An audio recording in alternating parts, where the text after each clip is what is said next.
South Koreans headed to work on Monday to the news that Pyongyang had test-fired its 9th ballistic missile this year, defying international pressure and the threat of tougher sanctions.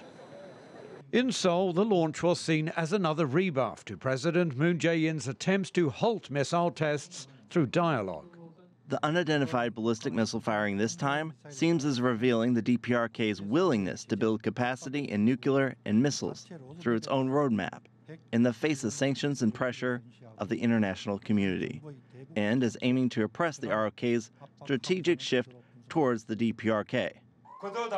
Monday's test marked the third launch since President Moon took office earlier this month, pledging to try ease tensions on the Korean peninsula through talks arguing that sanctions alone had failed.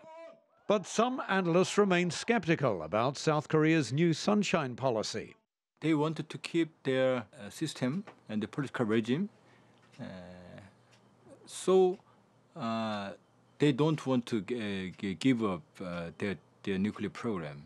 Not because of South Koreans' aid toward North Korea. The launch also drew fire from Japan. We will never tolerate the DPRK's continued provocations that ignore repeated warnings by the international community. The latest missile test is just one of many since Kim Jong-un came to power. Since the start of last year, he has overseen more missile tests than his father and grandfather put together.